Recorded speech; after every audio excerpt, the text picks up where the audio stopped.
물건이란 돌고 돌아야 하는 거야. 장사는 아무나 하는 줄 알아? 이런 몰상식한 년. 사람 치지 말아요. 상인들이 돈을 내지 않고 옷을 벗어놓고 가면 빨랫줄에 내걸어라. 절대로 술값을 내지 마라. 망신을 주어야 한다. 이 계집이 끝까지 나랑 붙어보자는 것인가?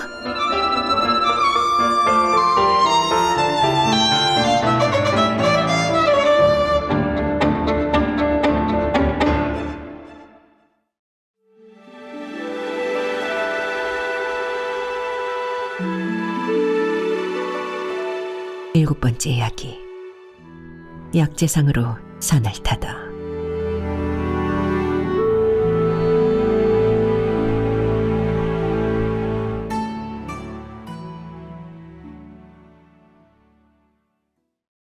파도는 끝없이 밀려갔다가 밀려왔다.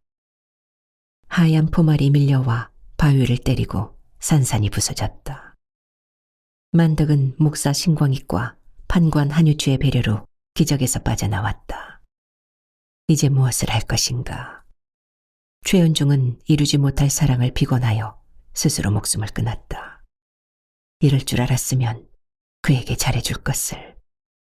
만덕은 최연중을 생각할 때마다 쓸쓸했다. 이연길은 한양으로 떠났다. 만덕은 이연길의 집에서 생활했다. 만구 오빠는 육지로 떠나서 돌아오지 않았고 만수 오빠는 장인인 형방의 전답을 물려받아 농사를 짓고 있었다. 만덕은 쓸쓸했다. 자신의 주위에 아무도 없다는 사실이 더욱 서글펐다. 이제 무엇을 할 것이냐? 신광익이 미복 차림으로 만덕을 찾아왔다. 만덕은 신광익과 함께 바닷가를 걸었다. 삼나무가 울창한 방풍림을 걸으면서 만덕은 선뜻 대답을 하지 못했다. 무엇을 하겠다고 결심을 하고 기적에서 빠져나온 것이 아니었다. 이연길 의원에게 의술을 배웠다고 들었다. 이연길 의원을 아십니까?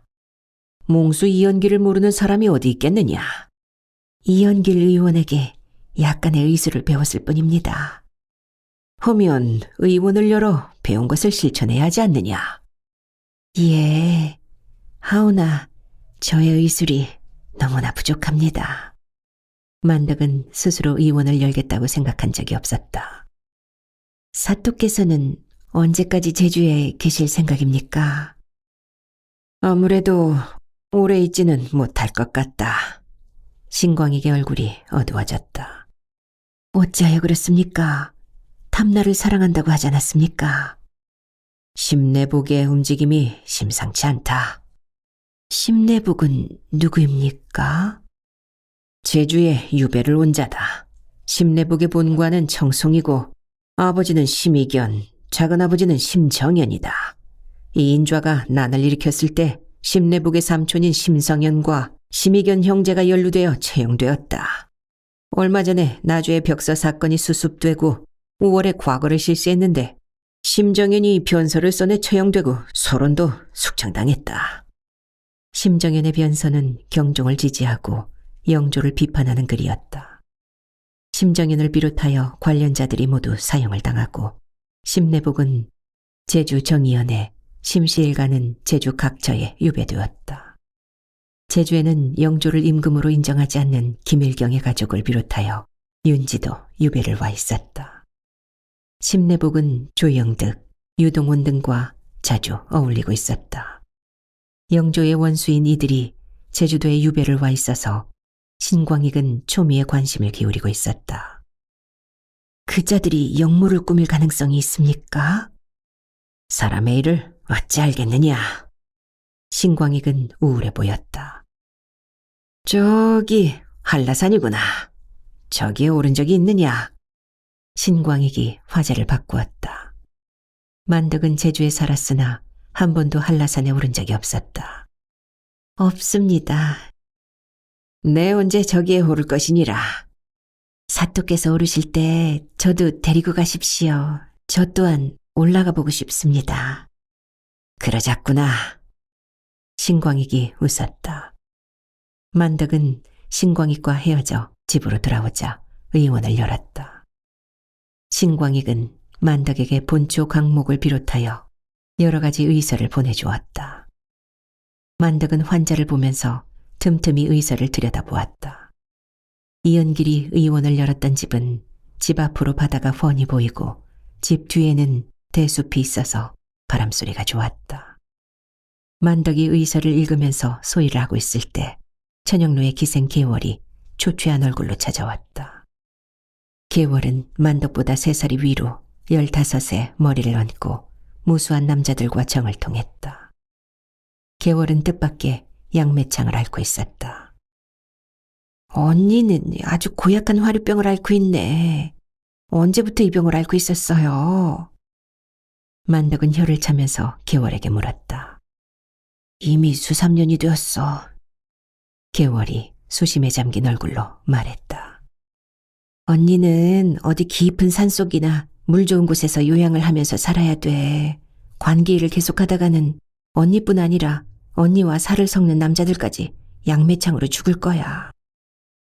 계월은 만덕이 양매창이라고 하자 통곡을 하고 울었다.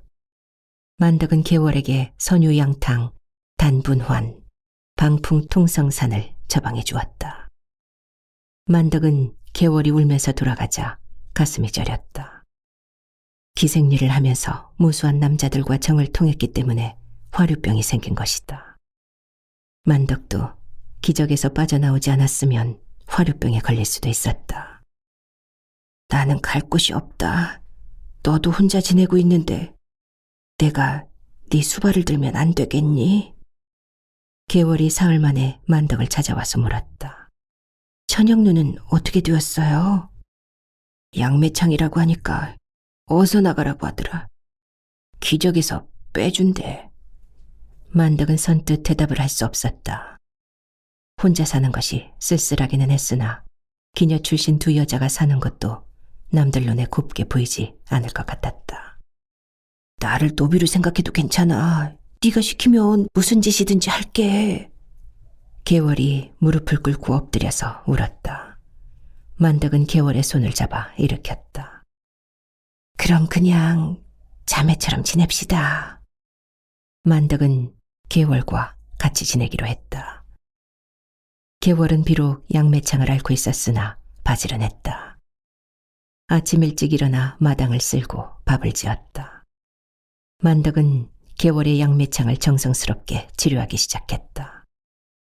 계월은 만덕의 치료에 보답이라도 하려는지 장대에 의자를 크게 써서 매달았다. 만덕의 집에 장대를 세운 탓인지 오후에 30대 후반의 어부가 찾아왔다. 문진을 하자 목 부위에 단단한 멍울이 생긴 뒤에 쉽게 삭지 않고 오랫동안 통증이 계속되었다고 했다. 얼마 후에는 통증과 함께 진물이 흐르고 자꾸 부스럼이 퍼졌다고 했다. 기침을 많이 합니까? 기침은 하지 않습니다. 어부가 불안한 표정으로 대답했다. 피를 토한 일은 있나요? 없습니다. 아저씨는 연주창입니다. 목 주위에 염주처럼 줄지어 멍울이 생긴 염증입니다. 치자청간탕과 하고초산을 쓰면 나을 것입니다. 만덕은 어부에게 처방을 해주었다. 어부는 약을 가지고 돌아간 뒤에 열흘이 지나자 옷이 더럽고 얼굴에 떼국물이 흐르는 아들을 데리고 찾아왔다.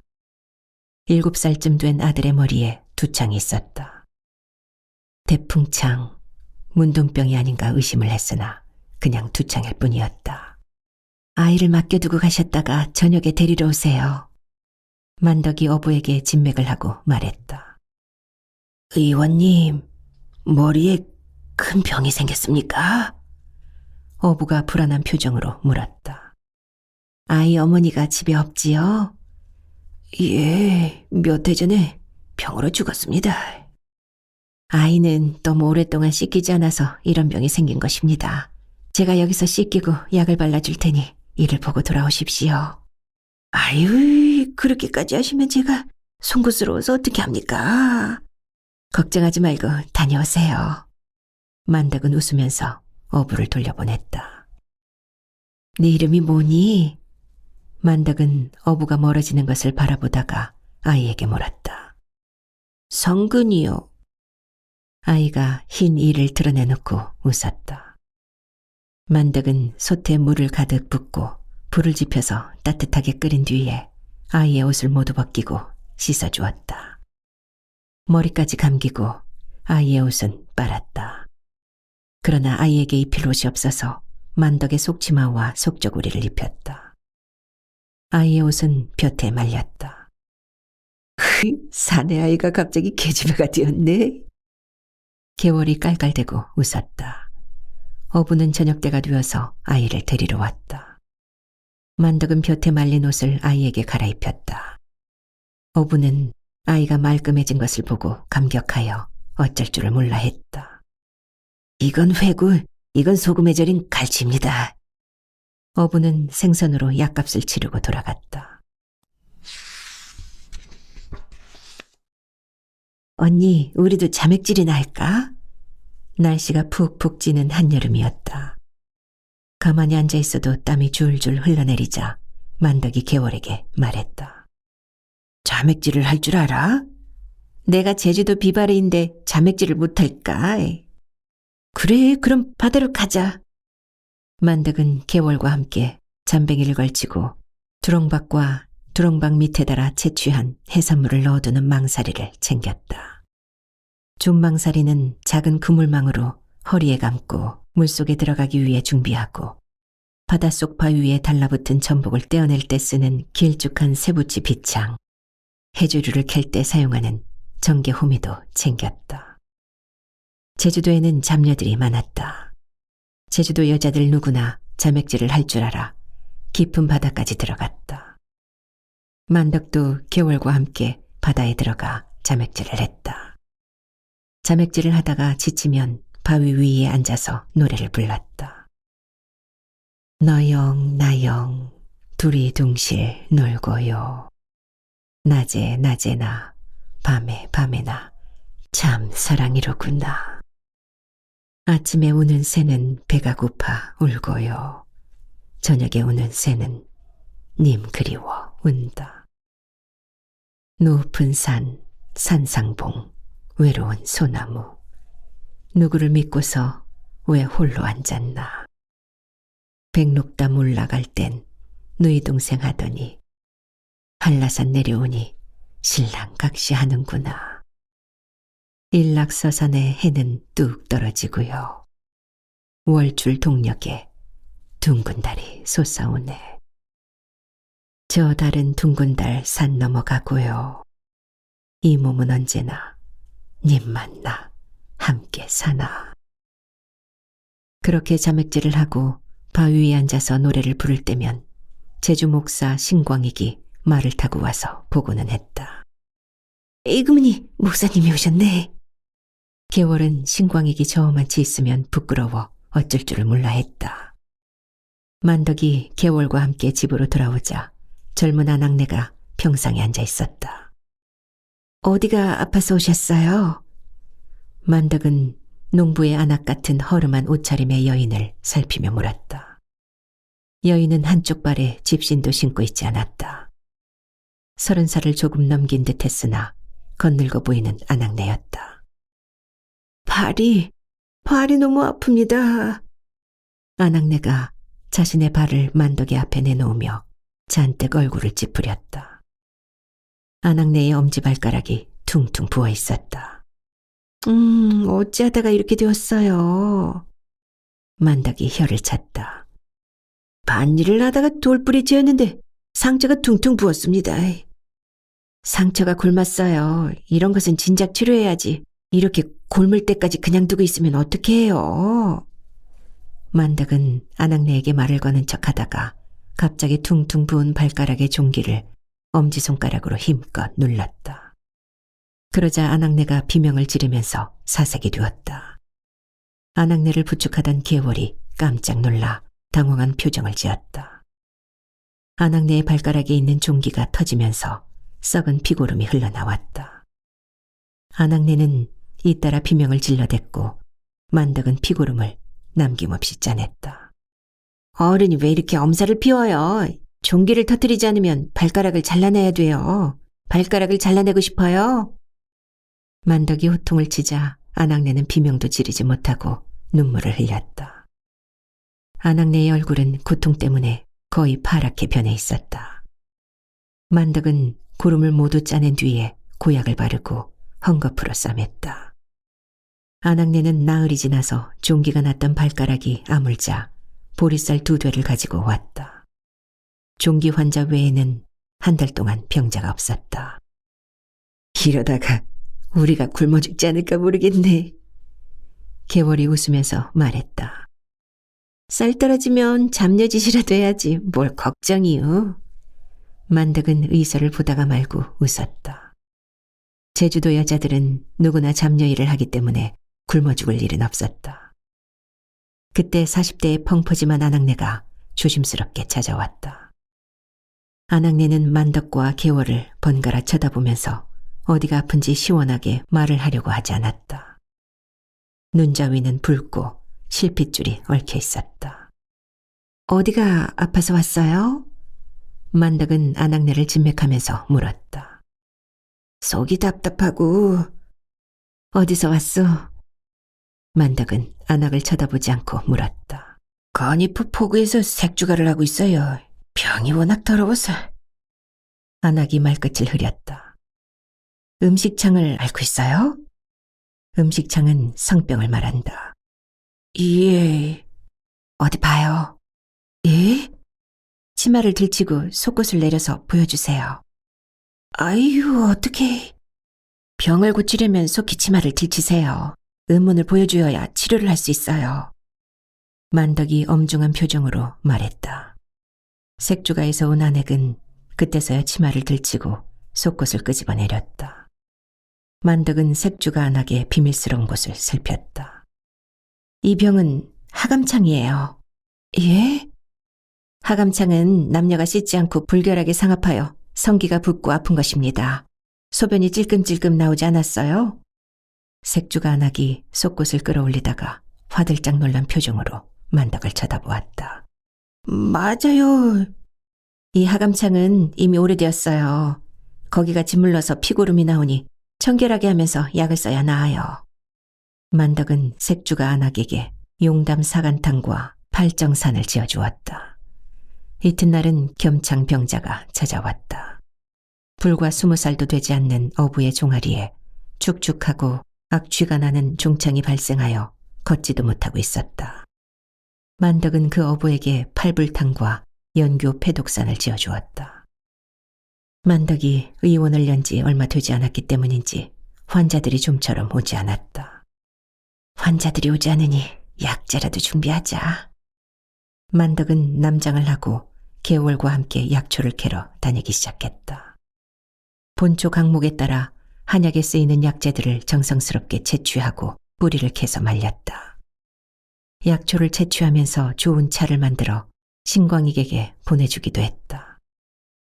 중추절이 지나고 얼마 되지 않았을 때 신광익이 만덕을 찾아와서 물었다. 만덕은 신광익과 함께 말을 탔다. 남장하고 말 달리는 제주의 아가씨. 연나라와 조나라의 풍류가 기방에 가득하네.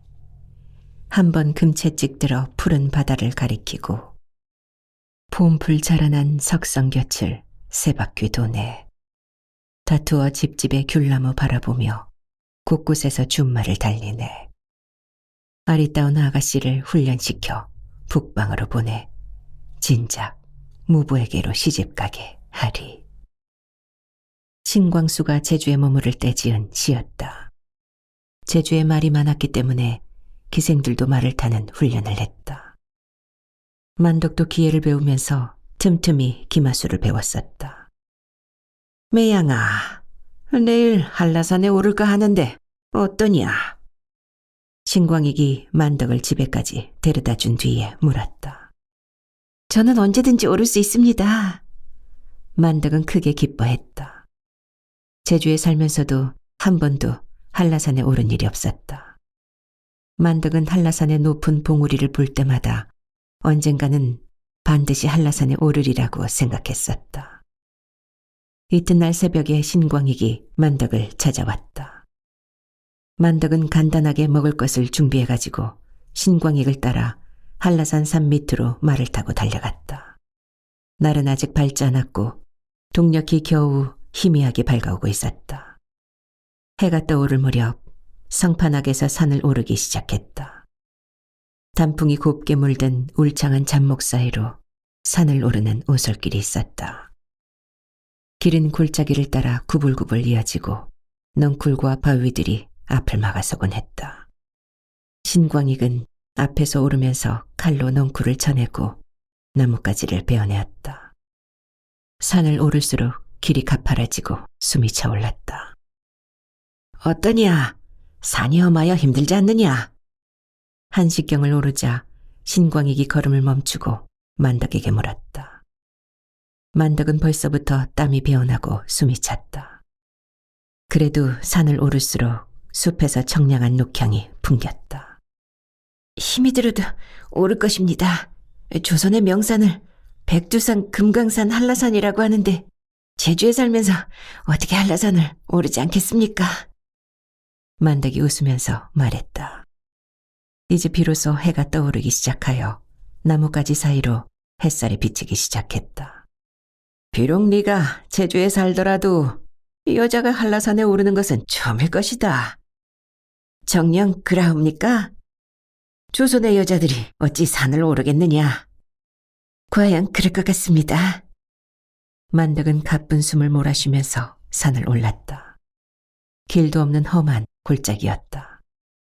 한라산은 올라갈수록 가파르고 험준했다. 이마와 등으로 땀이 비오듯이 흘러서 온몸이 축축하게 젖었다. 이제 한 시집만 더 오르면 정상이다. 손을 잡아주면 좋겠지만 더욱 힘이 든다. 힘이 들더라도 스스로 올라야 한다. 신광익이 만덕을 격려했다. 산 정상 가까이에 이르러 뒤를 돌아보자 마을이 까마득하게 내려다 보였다. 비가 오겠구나. 신광익이 하늘을 쳐다보고 낮게 중얼거렸다. 아침에는 날이 멀쩡했는데 하늘이 잿빛이네요. 산이 높아 구름이 머물러 있는 날이 많다. 그래서 한라산은 언제나 비가 내린다. 힘을 내어 올라가자. 신광익은 만덕을 재촉하여 산을 오르기 시작했다. 만덕도 힘을 내어 산을 올랐다. 넝쿨이나 나뭇가지에 손바닥을 긁혔으나 정상이 점점 가까워지고 있었다. 그러나 정상에 이르기도 전에 빗발이 떨어지기 시작했다. 다행히 신광익이 기름종이로 만든 우위를 가지고 있어서 머리에 덮었을 수 있었다. 정말 숨이 차서 죽겠구나. 그래도 사또나리한테 짐이 되어서는 안 돼. 만덕은 숨이 차서 가슴이 터질 것 같았으나 호흡을 조절했다. 빗줄기가 제법 굵어져 차갑게 얼굴을 때렸다. 간신히 정상에 이르자 피로와 고통이 한순간에 풀리는 것 같았다. 만덕은 눈앞에 펼쳐진 백록담을 보고 가슴이 뭉클했다. 자신이 마침내 한라산 정상에 이르러 백록담을 보고 있다는 사실이 꿈만 같았다. 나리 덕분에 제가 백록담을 보았어요. 만덕은 감개무량하여 소리쳤다. 나 또한 백록담을 처음 보았으니 제주에 온 보람이 있구나. 신광익도 감동을 억제하지 못한 표정이었다. 한라산 정상에서 점심을 먹은 뒤에 사방을 둘러보았다. 한라산 정상에서는 제주가 한눈에 내려다 보였다. 사방 어디를 둘러보아도 바다였고 육지는 보이지 않았다. 만덕은 신광익과 함께 관음사 방면으로 산을 내려오기 시작했다. 신광익이 관음사에 말을 준비시켜 놓았기 때문에 집에까지 가는 길이 수월할 것이라고 말했다. 관음사로 내려가기 시작했다. 내려가는 길은 비가 내린 탓에 올라오는 것과 달리 미끄러지기 일쑤였다. 신광익은 그럴 때마다 만덕의 손을 잡아주었다. 그러나 관음사로 내려오는 길도 여간 험준하지 않았다. 능선은 끝도 없이 이어져 있었다. 만덕은 신광익과 함께 평평한 바위 위에 앉아 마을을 내려다보았다. 마을은 한라산 정상에서 내려다볼 때보다 훨씬 가까워 보였다. 만덕은 노래를 흥얼대기 시작했다. 아침에 우는 새는 배가 고파 울고요. 저녁에 우는 새는 님 그리워 운다. 높은 산 산상봉 외로운 소나무, 누구를 믿고서 왜 홀로 앉았나. 만덕은 노래를 부르다가 뒤에 가사 때문에 입을 다물었다. 공연히 신광익의 눈치가 보였다. 어째서 뒷구절은 부르지 않는 것이냐? 신광익이 웃으면서 말했다. 뒷구절은... 만덕은 얼굴을 붉혔다. 신광익 앞에서 차마 뒷구절을 부를 수가 없었다. 백록담 올라갈 땐 누이 동생 하더니 한라산 내려오니 신랑 각시하는구나. 신광익이 웃으면서 노래를 불렀다. 만덕은 얼굴을 붉히고 다른 쪽을 쳐다보았다. 산은 거하고 골짜기는 깊었다. 신광익이 부르는 노랫소리가 골짜기로 울려 퍼졌다. 만덕도 노래를 따라 부르기 시작했다. 일락서산에 해는 뚝 떨어지고요. 월출 동력해 둥근 달이 솟아오네. 저 달은 둥근 달 산 넘어가고요. 이 몸은 언제나 님 만나 함께 사나. 바위 위에서 쉬다가 다시 산을 내려가기 시작했다. 관음사에 도착한 것은 거의 해질 무렵이었다. 관음사에서는 말을 타고 집으로 돌아왔다. 집에 도착하자 신광익이 먼저 말에서 내려 만덕을 안아서 내려주었다. 이분은 너무나 따스한 분이구나. 만덕은 신광익의 품에 안기자 떨어지고 싶지 않았다. 자신도 모르게 신광익의 목에 두 팔을 감았다. 어둠 속에서 신광익의 눈이 불을 뿜는 것 같았다. 신광익이 만덕의 허리를 바짝 안더니 입술을 그녀의 입술에 얹었다. 오늘은 푹 쉬어라. 다른 날 만나자꾸나. 신광익이 젖은 목소리로 말했다. 만덕은 신광익이 말을 타고 멀어져 가는 것을 젖은 눈으로 바라보았다. 나는 저분을 사랑하는 거야. 만덕은 속으로 그렇게 생각했다. 그러나 만덕은 신광익을 다시 만날 수 없었다. 신광익과 함께 한라산을 오른 다음 날 제주에서 심내복 영모 사건이 일어나 제주도가 발칵 뒤집혔다. 심내복은 제주도에 유배를 와 있는 종친 이훈을 임금으로 추대하려고 모의를 했다. 그는 반란군을 이끌고 전라도 연안으로 상륙하여 호남 각 읍의 무기와 식량을 탈취한 뒤 서울로 진격하여 불을 지르고 영조를 축출하려고 계획하였으나 발각되었던 것이다.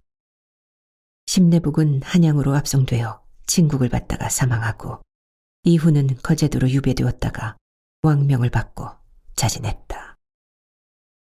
전 대정 현감 조경수는 주살되고 신광익은 한양으로 압송되었다. 나리께서 한양으로 압송되다니. 만덕은 소식을 듣자 말을 타고 제주목으로 달려갔다. 신광익은 벌써 한양에서 내려온 금부도사에 의해 포승줄에 꽁꽁 묶여 포구로 향하고 있었다. 만덕은 술과 안주를 준비하여 포구로 달려갔다. 금부도사가 제주목의 관리들과 전송연을 나누는 동안 만덕은 의금부 나졸에게 돈을 주고 신광익에게 술을 한 잔 따라 올렸다. 매양아, 너와 지낸 즐거운 추억을 가지고 돌아가는구나. 죄가 없으니 죽지는 않을 터 심려하지 말거라. 신광익은 술잔을 들고 오히려 만덕을 위로했다. 나리, 옥체 보중하세요. 그러마, 이 생에서 다시 볼 수 있을지 모르겠다만 나를 잊지 않았으면 좋겠구나. 제가 어찌 나를 잊겠어요. 만덕은 가슴이 미어지는 것 같았다. 이내 금부도사 일행이 돌아와 죄인들을 배에 태웠다. 신광익도 의금부 나졸들에 의해 배에 올라탔다. 만덕은 그가 배에 올라타 보이지 않을 때까지 손을 흔들었다. 배는 한 시즌이 지나서야 출항했다. 나주에 도착하여 거기서부터는 전주 공주를 거쳐 한양으로 간다고 했다. 8번째 이야기, 상인의 길.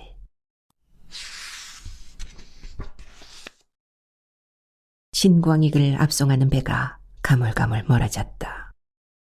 만덕은 만경창파에 두둥실 떠서 멀어져가는 배를 하염없이 바라보았다. 제주에서 나주까지는 순풍이라도 좋기 엿새가 더 걸린다고 했다. 망망대해에서 신광익은 얼마나 비통해할까.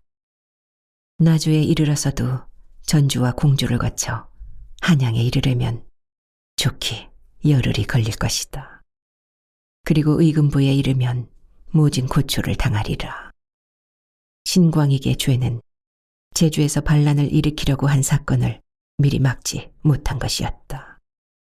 우리는 이제 다시 만날 수 없을 거야.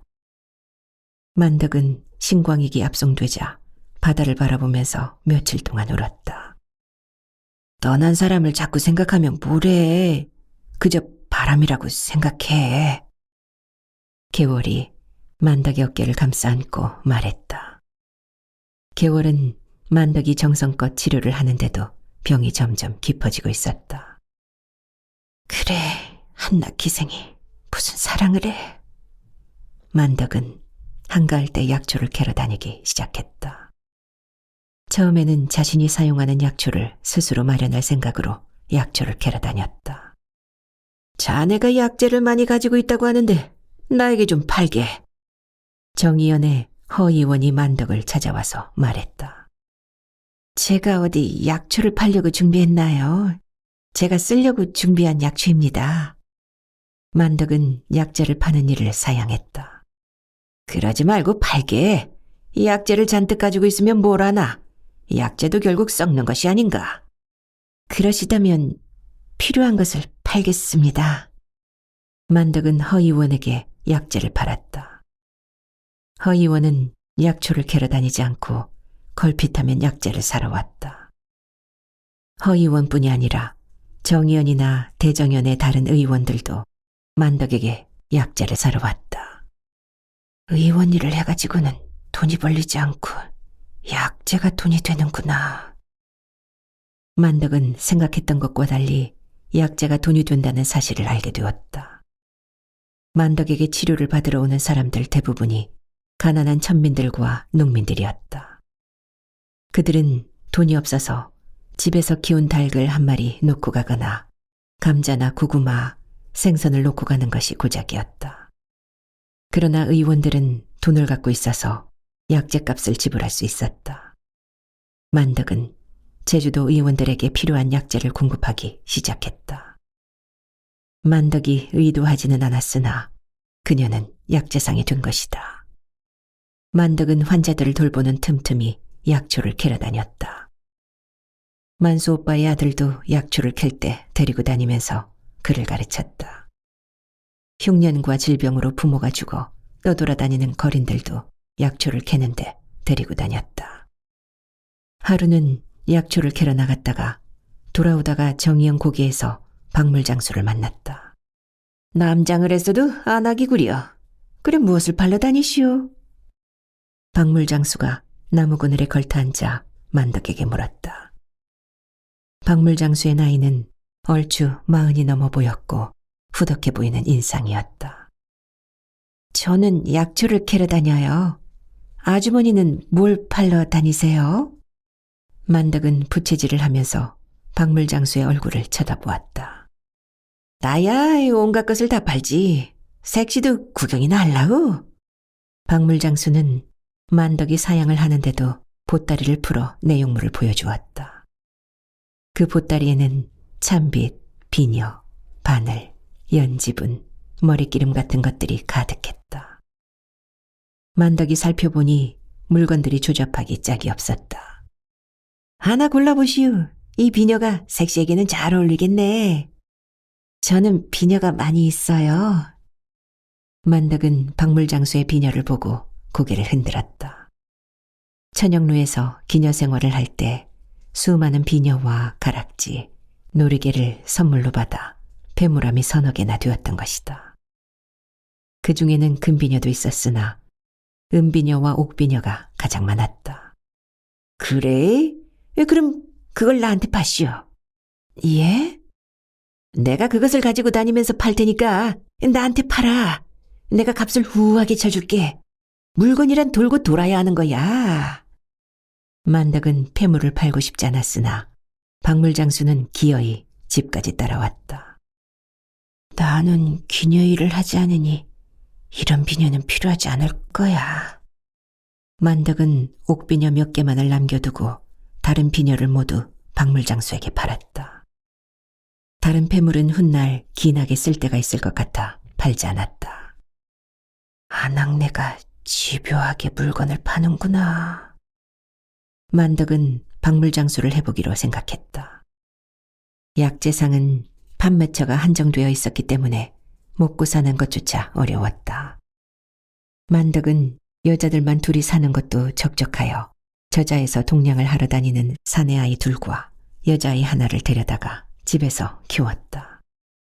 사내아이는 큰아이가 11살로 이름이 석굴이었고 작은아이는 9살로 이름이 영진이었다. 여자아이는 9살로 옥주였다. 세 아이 모두 부모들이 죽어서 동냥질로 먹고 살고 있었다. 만덕은 약재상을 하면서 박물장수도 겸해서 했다. 그러나 박물장수도 발품을 파는 것에 비하면 이익이 도무지 남지 않았다. 돈을 벌어야 땅을 사고 배를 굶주리지 않고 살 수 있을 텐데. 만덕은 틈틈이 그런 생각을 했다. 기왕에 장사를 시작했으니 돈을 벌어야 했다. 어느 날 만덕은 약초를 캐러 다니다가 면직물 환푸상을 하는 장선달을 만났다. 장선달은 지게에 면직물을 하나 가득 싣고 낑낑대면서 고개를 오르고 있었다. 달이 밝은 밤이었다. 고개를 넘는데 일행이 있어서 다행이다 싶었다. 가까이 온 사람을 보니 뜻밖의 장선달이었다. 장선달은 한때 제주 건의포에서 성격이 교활하여 개망난이로 불렸었다. 그러한 그가 속병이 생겨 거리에서 나뒹굴게 되었다. 장선달이 원체 나쁜 짓을 많이 하여 거리를 지나는 사람들이 동정을 하는 것보다 침을 뱉었다.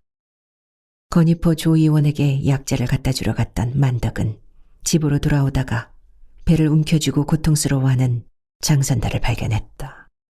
하늘이 별을 내린 게야. 온갖 나쁜 짓만 골라 하던 놈이 병이 들었어. 사람들은 장선달이 아픈 것이 잘 되었다는 투로 손가락질을 했다. 내가 진맥 좀 할게요. 만덕은 장선달이라고 하여 그냥 지나갈까 하다가 그 앞으로 다가가서 말했다. 그냥 가시오. 돈도 없어. 장선달이 만덕을 힐끗 쳐다보고 짜증스러운 표정으로 소리를 질렀다. 몸이 아파 고통스러운 표정이 역력했다. 진맥이나 해볼게요. 만덕은 더러운 눈곱까지 끼어있는 장선달의 손을 잡았다. 장선달이 만덕에게 손을 맡긴 채 쳐다보았다. 장선달의 눈은 죽어가는 맹수의 눈과 같았다. 몇 가지 문진을 하고 맥을 잡아보자 위장이 헐어있다는 것을 알 수 있었다. 나를 따라올 수 있겠어요? 내가 의술을 조금 하니 약을 지어줄게요. 일 없어. 돈이 없다고 하지 않았어. 돈이 문제예요. 아픈 것이 나으면 벌어서 갚으면 되잖아요. 아파서 괴로워하지 말고 나를 따라와요. 만덕은 장선달을 집으로 데리고 와서 치료를 해주었다. 이 약을 먹으면 고통이 멎을 거예요. 그러나 매일같이 와서 약을 타가야 해요. 우리 집에서 있게 하면 좋겠지만 내 비록 기녀 출신이라도 내외를 해야 하니까 그럴 수는 없어요. 내가 걸린 병이 무슨 병이요? 반위요. 반위는 위장병을 말하는 것이었다. 장선달은 만덕에게서 약을 타가지고 돌아갔다. 만덕은 장선달의 기운 없이 돌아가는 모습을 보고 여러 가지 생각을 했다. 그가 못된 짓을 할 때는 재주가 떠들썩했었다. 장선달이 하루는 대정연으로 가다가 길에서 배장수를 만났다. 장선달이 배를 보니 굵고 탐스러워 군침이 돌았다. 이보시오, 배가 먹음직스러운데 맛이나 좀 봅시다. 장선달은 거리낌 없이 배장수에게 말했다. 이 사람이 미쳤나이. 내가 장사를 하러 가지고 나온 배를 거저달라고 해. 아침부터 재수없게 무슨 짓이야. 배장수는 누나를 부라리면서 장선달에게 화를 냈다. 뭐냐, 배 하나가 아까워서 심통을 부리니 내가 반드시 안갚음을 할 것이다.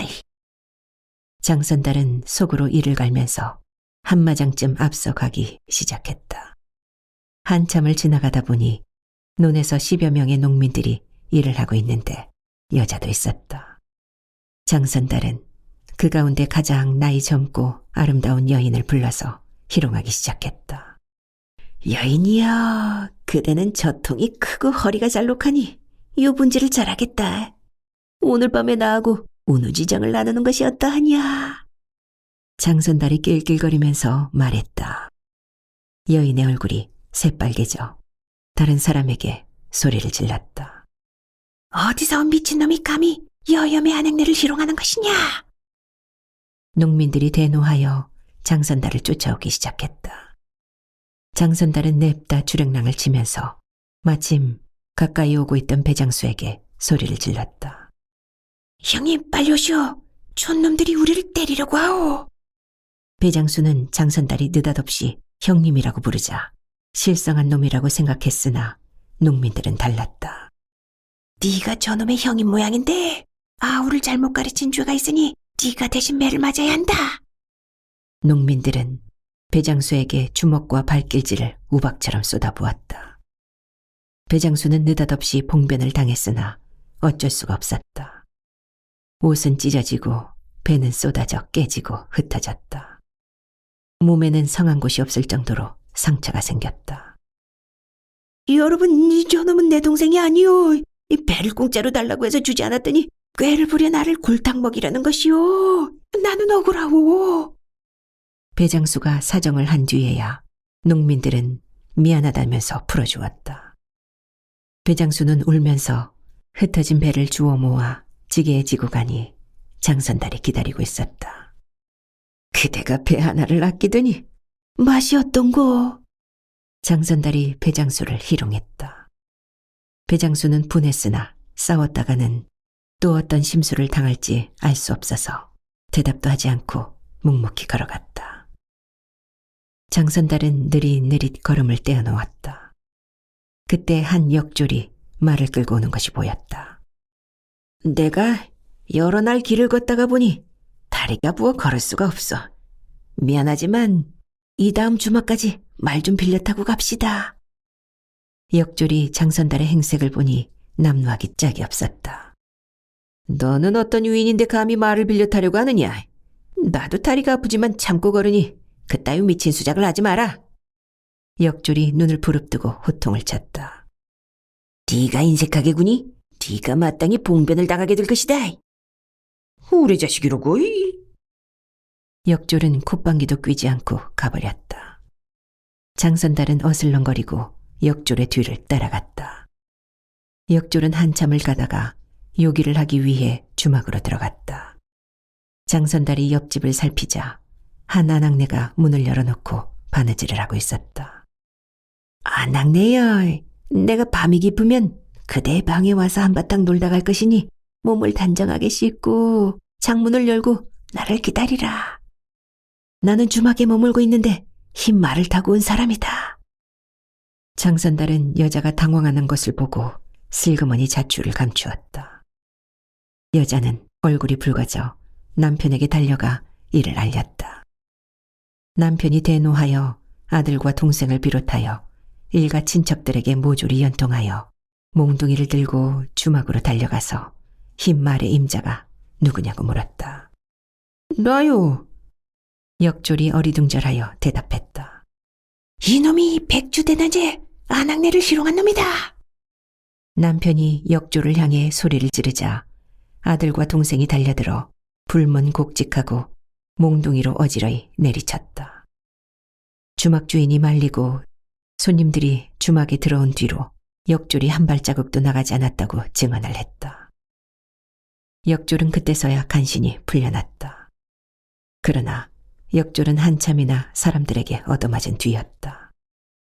이튿날 역졸이 기운 없이 말을 끌고 오는데 장선달이 길가에 앉아 있었다. 네가 나에게 말을 빌려주지 않고 호래자식이라고 했는데 맛이 어떠뇨? 장선달이 희롱하여 물었다. 역졸은 황급히 말에서 내려 용서를 빌었다. 오늘도 말을 빌려주지 않으면 어제보다 더한 봉변을 당하리라. 아닙니다. 말을 빌려드릴 터이니 어서 타십시오. 역졸은 공손하게 장선달에게 말을 빌려주었다. 장선달은 거리낌 없이 말에 올라타서 건들거리며 갔다. 그런 장선달이 저작거리에서 죽어가는 것을 데려다가 만덕이 약을 지어준 것이다. 이튿날 아침 만덕이 일어나자 누가 마당을 쓸었는지 깨끗하게 비질이 되어 있었다. 장선달은 점심때가 되어서 초췌한 모습으로 와서 약을 타갔다. 마당은 매일 아침 깨끗하게 비질이 되어 있고 나무가 한 짐 준비되어 있을 때가 있었다. 그러한 일은 장선달이 모두 한 것이었다. 장선달은 한 달 동안 만덕에게 와서 약을 타갔고 마당이 항상 깨끗하게 비질이 되어 있었다. 이제는 다 나은 것 같아요. 약을 먹지 않아도 되지만 술을 많이 마시면 또 재발할 거예요. 그러니 몇 달 동안은 술을 끊으세요. 만덕은 한 달이 되자 장선달에게 더 이상 약을 지어주지 않았다. 고맙소. 나를 치료해준 은혜는 죽어도 잊지 않을 것이요.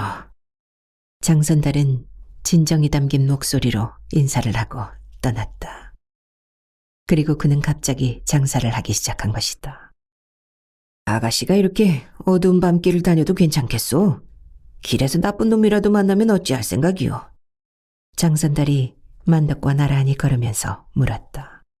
사람이 횡액을 당하려면 자다가도 당한대요. 그래, 선달님은 무슨 장사를 하고 있어요? 환포상이요? 환포상? 시골마다 돌아다니면서 면직물을 사서 객주에게 넘기는 것이요. 그게 이문이 많이 남나요? 그럼요.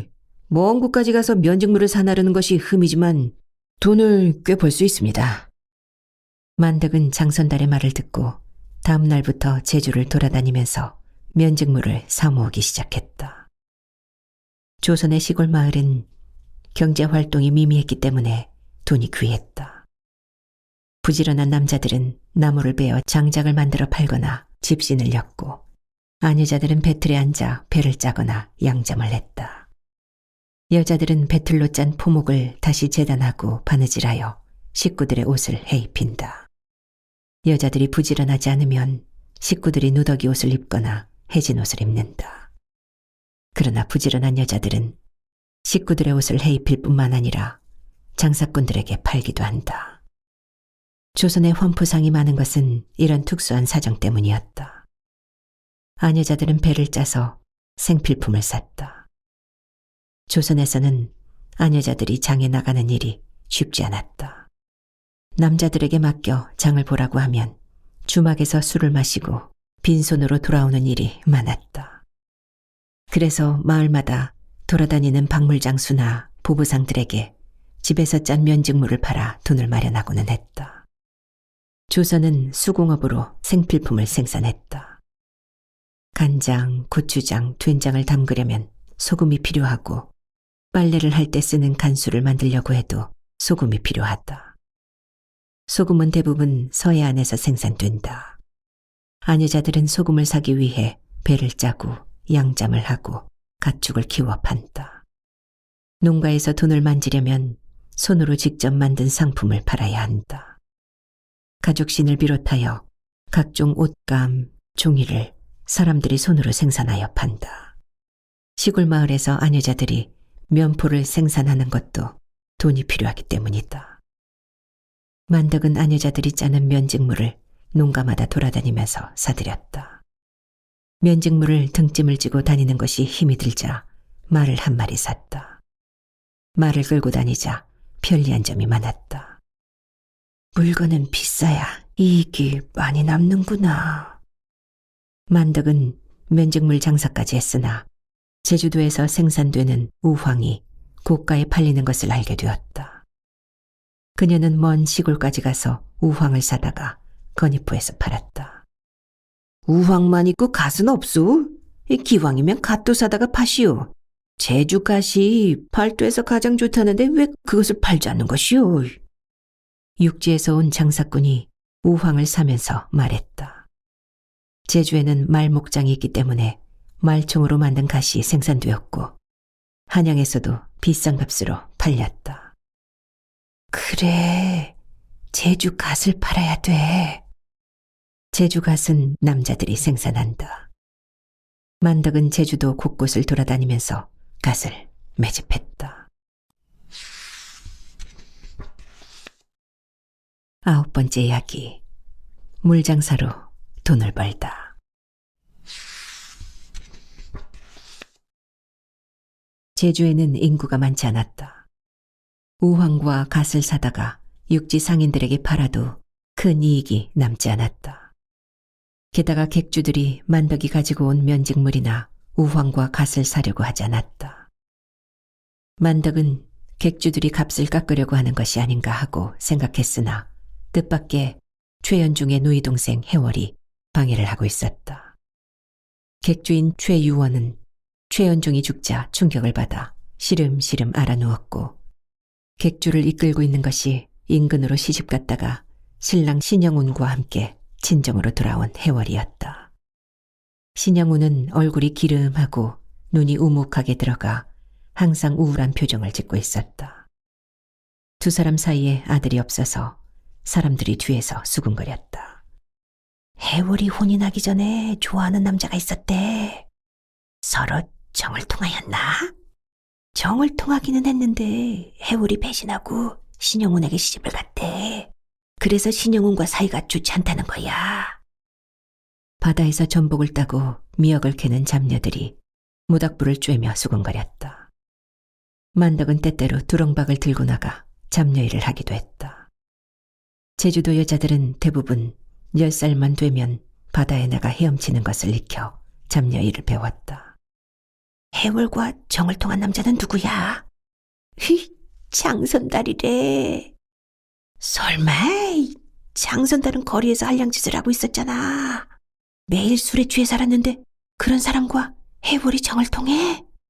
그건 나중에 일이고 장선달이 술주정뱅이가 된 것은 해월이 배신하고 다른 남자에게 시집을 갔기 때문이래. 만덕은 장선달이 술에 취해 산 까닭을 비로소 이해할 수 있었다. 해월의 배신이 장선달의 가슴에 큰 상처를 남긴 것이다. 하루는 만덕이 잡녀 일을 마치고 돌아오는데 바위 뒤에서 남녀가 실랑이를 하는 소리가 들렸다. 내가 잘못한 것은 알아. 그러니까 다시 시작하자는 거잖아. 여자의 목소리는 쇳소리가 섞여 있어서 해월이라는 것을 알 수 있었다. 뭘 어떻게 다시 시작해? 내 가슴속에서 해월이라는 여자는 진작 떠났어. 장선달이 절규하듯이 외쳤다. 그렇지만 돌아왔잖아. 내가 잘못했어. 나를 용서해줘. 해월은 이제 다른 남자의 부인이야. 우리가 이렇게 같이 있는 것도 죄가 되는 거야. 그래도 자기를 사랑하는 것을 어떻게? 신랑한테나 잘해. 싫어. 신랑한테는 조금도 정이 가지 않아. 만덕은 바위 옆을 지나가야 했으나 그들 때문에 지나갈 수가 없었다. 정이 가지 않아도 신랑이야. 왜 나한테 이렇게 야박한 거야? 새 여자 생겼어? 새 여자? 난 죽을 때까지 여자를 만나지 않을 거야. 미안해. 나 때문에 그러는 거지? 그러니까 나한테 마음이 있는 거잖아. 이건 와. 장선달이 소리를 버럭 지르고 바위 틈으로 뛰어나왔다. 그는 뒤도 돌아보지 않고 포구 쪽으로 멀어져 갔다. 저고리를 풀어 헤친 해월이 바위 틈에서 나오다가 만덕을 발견했다. 히! 해월은 황급히 옷구름을 고쳐매고 그 자리를 떠났다. 해월은 최현중의 일로 만덕을 원수처럼 생각하고 있었다. 그 기생년 때문에 우리 오빠가 죽었어. 그 기생년 때문에 우리 오빠가 죽었어.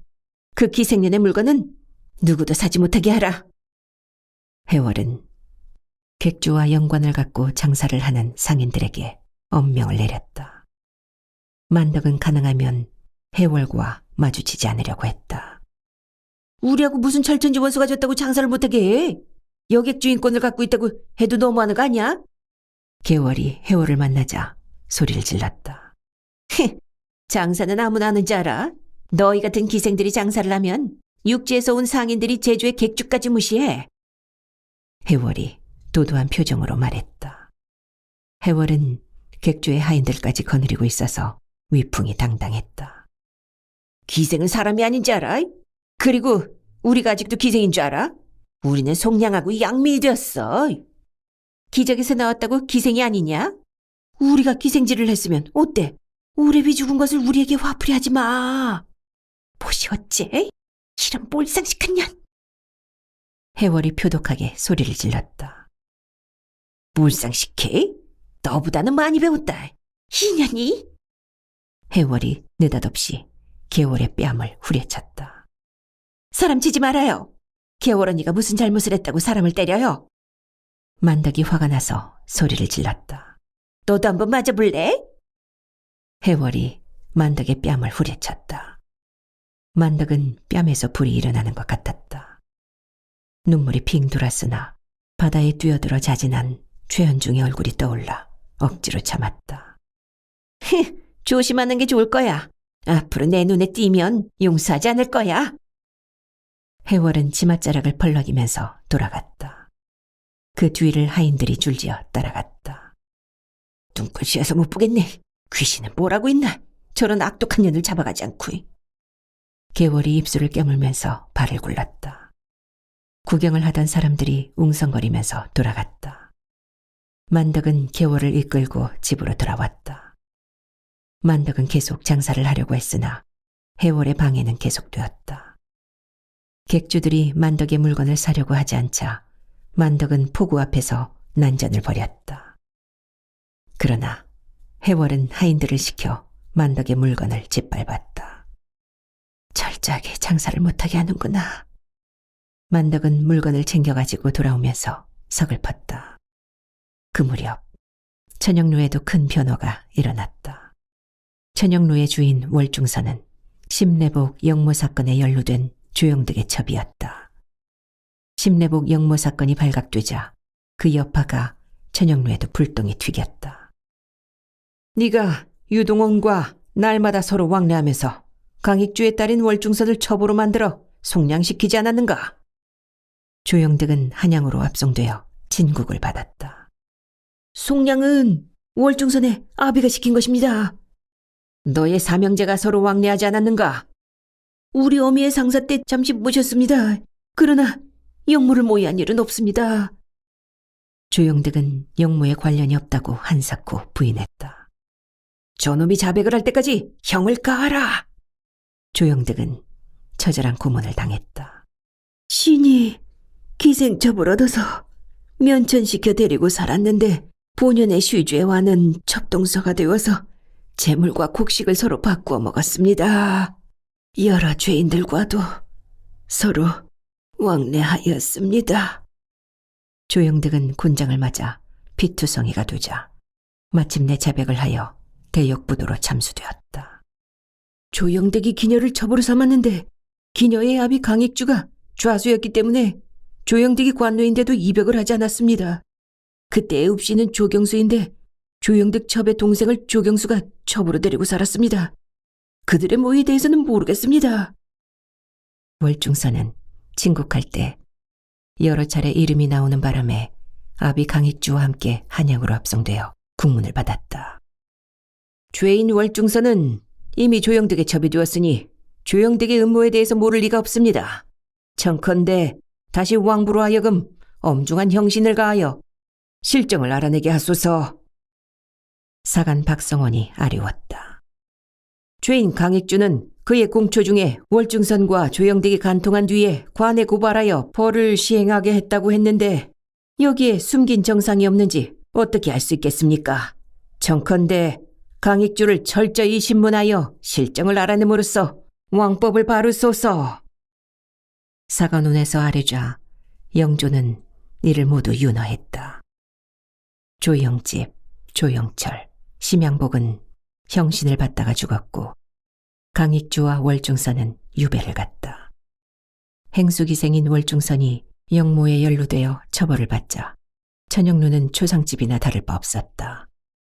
만덕은 해월의 방해로 장사를 할 수 없게 되자 천영루를 인수하여 기린각으로 이름을 바꾸었다. 조영득과 월중선이 영모로 끌려갔기 때문에 신임 제주 목사와 상의하여 경영을 하게 된 것이다. 지방에 있는 관기는 모두 관청의 소속이기 때문에 천영루는 관청의 재산이었다. 관청에서는 기생들에게 돈을 지불하지 않아 스스로 돈을 벌어야 했다. 네가 다시 기적에 들겠다는 것이냐? 목사 정순만이 만덕에게 물었다. 아닙니다. 한번 기적에서 빠져나왔는데 어찌 또 기적에 들어가겠습니까? 나라에서 관기를 두고 있으니 경영을 할까 합니다. 그러자 나도 행수 기생할 자를 찾고 있었는데 그럼 네가 경영을 하거라. 정순만 목사는 뜻밖의 수월하게 허락했다. 만덕은 그렇게 하여 기린각을 운영하기 시작한 것이다. 만덕이 관기에서 빠져나오더니 기루를 차려? 사람들은 만덕이 기린각을 열자 기이한 일이라고 수군거렸다. 그러나 만덕은 사람들이 수군거려도 아랑곳하지 않고 기린각을 새로 단장하는 데 열중했다. 우리는 술과 웃음을 판다. 남자들이 노류장화라고 멸시를 해도 참고 장사를 해라. 돈이라도 많이 벌어야 보람이 있는 것이다. 돈이 상전이라는 말을 들어봤을 거다. 돈이 있으면 아무리 기생이라도 사람들이 멸시하지 않는다. 만덕은 기생들에게 정성을 다해 손님을 모시라고 지시했다. 술을 마시고 돈을 내지 않는 사람들은 그냥 두지 마라. 어떻게 하든지 돈을 받아내라. 만덕은 기루에서 술을 마시고 돈을 내지 않는 사람들을 철저하게 응징했다. 기루에서 돈을 물쓰듯이 하는 자들은 대부분 고관을 지낸 관리들이었다. 그들은 기생을 성의 놀이개로 생각했다. 그들은 돈이 있을 때는 흥청망청 써버리고 돈이 떨어져도 양반이라는 위세를 빌어 큰 소리를 치고 무전 취식을 하려고 했다. 만덕은 그러한 자들을 용서하지 않았다. 여자는 왜 기루에 오면 안 된다는 말이냐? 만덕이 한창 장사에 열중하고 있을 때 해월이 상인들을 데리고 와서 소동을 벌였다. 기린각의 행수 기생은 운영이 맡고 있었기 때문에 관노들을 데리고 그들을 막았다.